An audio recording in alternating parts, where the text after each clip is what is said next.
Don't forget to like, subscribe and share the videos. Hello friends. நம்ம வந்து என்ன பார்த்துட்டு இருக்கோம் அப்படின்னா கண்டினியூஸா எத்திக்ஸ் பேப்பர், அது paper 4 of civil services mains எக்ஸாமினேஷன்ல the contributions of the thinkers from India and the world அப்படின்னு ஒரு டாபிக் இருக்கு இல்லையா? அந்த டாபிக்கை வந்து we are trying to understand through Thirukkural. We are trying to understand through Thirukkural because Thirukkural is one of the important treatises of the Indian thinking or Indian philosophy. So we are trying to understand that topic through that, and few concepts we are trying to understand of that. As part of that, let us try to understand what is the importance of probity in governance, which is another topic given in the ethics paper. And as part of that, let us try to understand what do you mean by the right scepter. Right scepter அப்படின்றத பத்தி பார்த்துருக்கோம். செங்கோன்மை, திருக்குறள் என்ன சொல்லுதுன்னா இது செங்கோன்மை அப்படின்னு சொல்லுது. இந்த செங்கோன்மை என்ன அப்படிங்கிறத பத்தி பார்த்துட்டு இருக்கோம். அதுல அடுத்த குறள் என்னன்னா, இயல்புலி கோலோச்சும் மன்னவன் நாட்ட பெயலும் விளையுளும் தொக்கு. அது என்ன சொல்றோம் அப்படின்னா,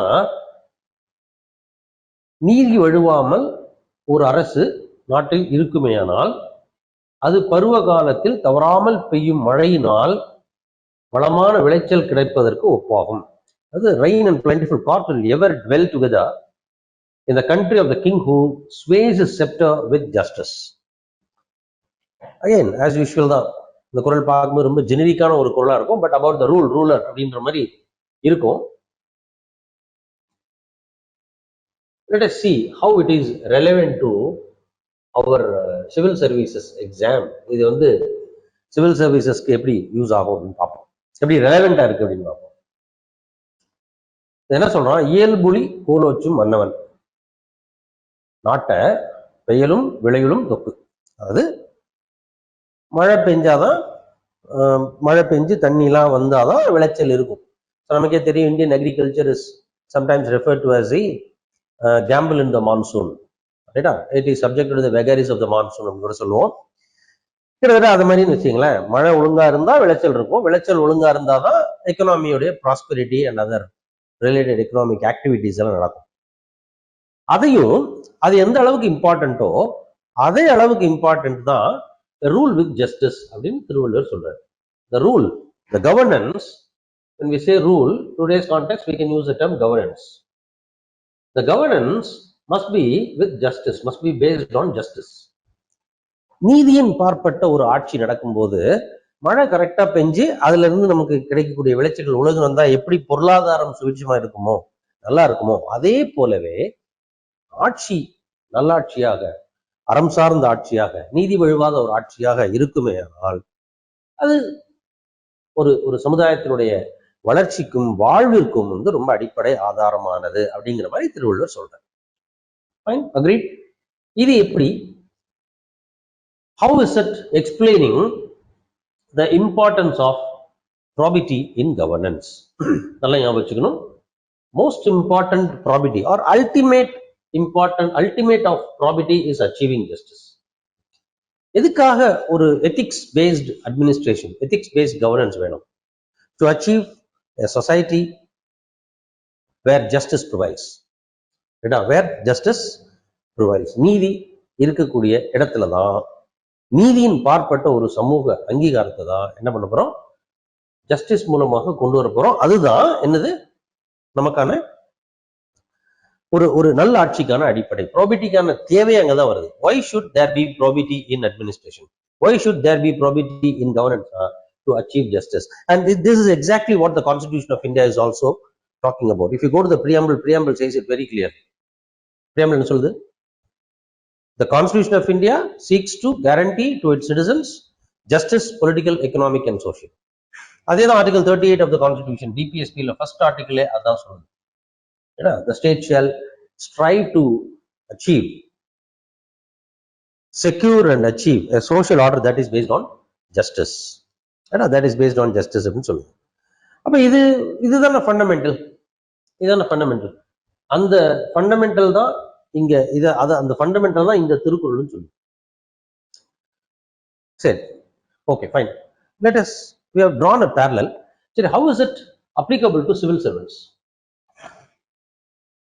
ஒரு சிவில் சர்வெண்ட் இது எப்படி applicable ஆகும்? See, very very important. நான் என்னைக்கு நம்ம எப்போ கான்ஸ்டிடியூஷனோட ரிலேட் பண்ணிட்டோமோ அப்பவே இது சிவில் சர்வெண்ட்டுக்கும் சிவில் சர்வெண்ட்டுடைய வேலைக்கும் இதுக்கும் இந்த திருக்குறளுக்கும் ஒரு நிறைய தொடர்பு இருக்குங்கிறது. It is more then, it's beyond out proven, but still will try to understand in much more specificity. இப்ப இந்த இடத்துல மன்னவன் அப்படிங்கிற வார்த்தை எடுத்துருங்க. மன்னவன் அப்படிங்கிற வார்த்தை எடுத்துட்டு civil servant, all civil services அப்படின்னு போட்டுக்கோங்க. ஏன்னா இன்னைக்கு வந்து we don't have a monarchical rule, we are in a democratic setup where the constitution is supreme and sovereign. ஆனால் இந்த இடத்துல சிவில் சர்வீஸ் போட்டுக்காங்க. இப்போ ஒரு civil servant when he is called to perform his duties, when he is called to discharge his responsibilities, everywhere he makes decisions, and each of his decisions he has to apply the concept of justice there. What is justice?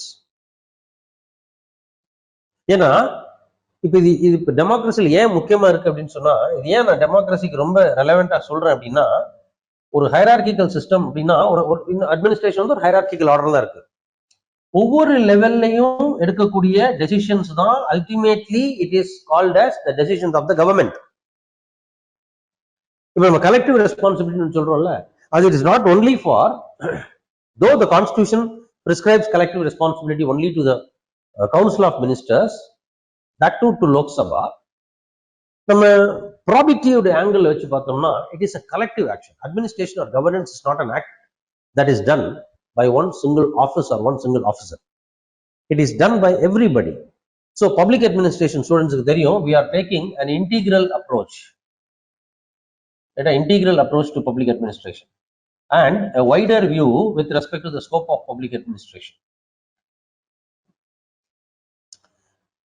ஒரு ஆட்சியில இப்போ ஒரு government அப்படின்னு எடுத்துக்கிட்டீங்கன்னா, police department எடுத்துக்கிட்டீங்கன்னா, அதுல கடைசியில இருக்கக்கூடிய ஒரு போலீஸ் கான்ஸ்டபிள் ஆரம்பிச்சு DGP and head of the police force வரைக்கும் என்ன செய்யறாங்க, அவங்க ஒவ்வொருவருடைய செயல்முறைகளும் செயல்பாடுகளும் இந்த ஆட்சிக்கு நற்பெயரையோ அல்லது அவப்பெயரையோ ஏற்படுத்தி கொடுக்கும். இதுதான் இன்டெகிரல் வியூ. அப்போ கலெக்டிவ் ரெஸ்பான்சிபிலிட்டி அப்படிங்கிறது வந்து it is extra ethical concept. அறத்தை சார்ந்த ஒரு ஆட்சியை பார்த்தோம்னா, அறத்தின் கண்ணாடி வழியாக இந்த ஆட்சியை பார்த்தோம்னா, நல்ல ஆட்சிங்கிறது வந்து எங்கேயோ மேல இருந்து ஒரு பிரைம் மினிஸ்டரோ சீஃப் மினிஸ்டரோ அவங்களோட கவுன்சில் ஆஃப் மினிஸ்டரோ செய்ய வேண்டிய விஷயம் இல்லை, கீழே இருந்து ஒவ்வொருத்தரும் செய்ய வேண்டிய விஷயம். இன்னும் சொல்ல போனா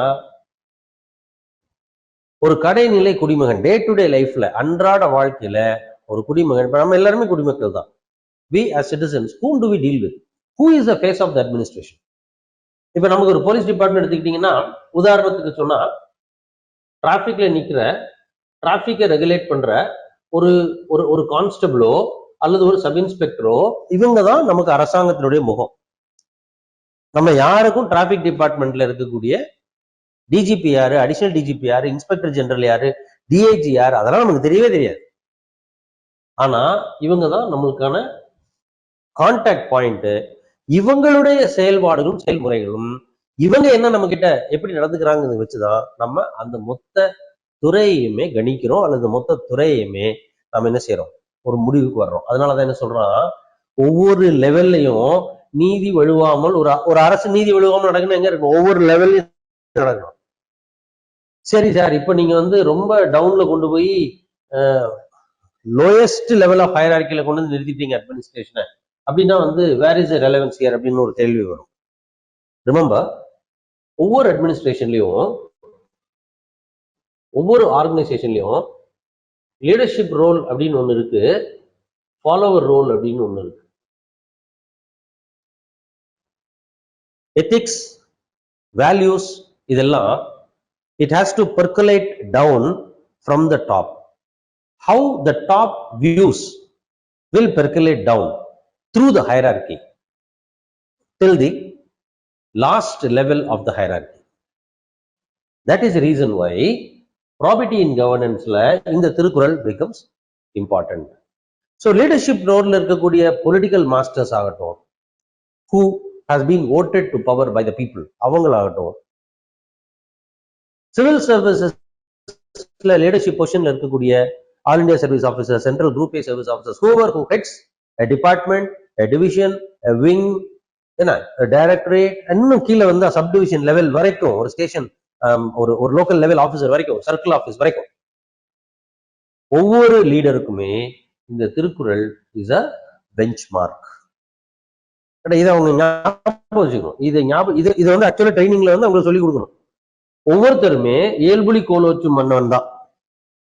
ஒவ்வொரு அதிகாரியும், முடிவெடுக்கக்கூடிய ஒவ்வொரு அதிகாரியும் கோலோச்சும் மன்னவன் தான். ஏன்னா அவன் தான் டெசிஷன் எடுக்க போறான். அப்ப அவன் எப்படி கோலோச்சணும்? இயல்புலி கோலோச்சணும். அப்படி இயல்புலி கோலோச்சனா என்ன நடக்கும்? பெயலும் விளையும் தொக்கு. கரெக்ட் டைமுக்கு மழை பெஞ்சு கரெக்ட் டைமுக்கு விளைச்சல் வந்து சரியான விளைச்சல் வந்தா பொருளாதாரம் எப்படி நல்லா இருக்குமோ அதே மாதிரி சமூகத்தினுடைய வாழ்க்கையும் நல்லா இருக்கும் அப்படிங்கிறதான். இதான் வந்து that is why this Thirukkural is very important for probity in governance, and that is why Thiruvalluvar has put this under that chapter, right chapter.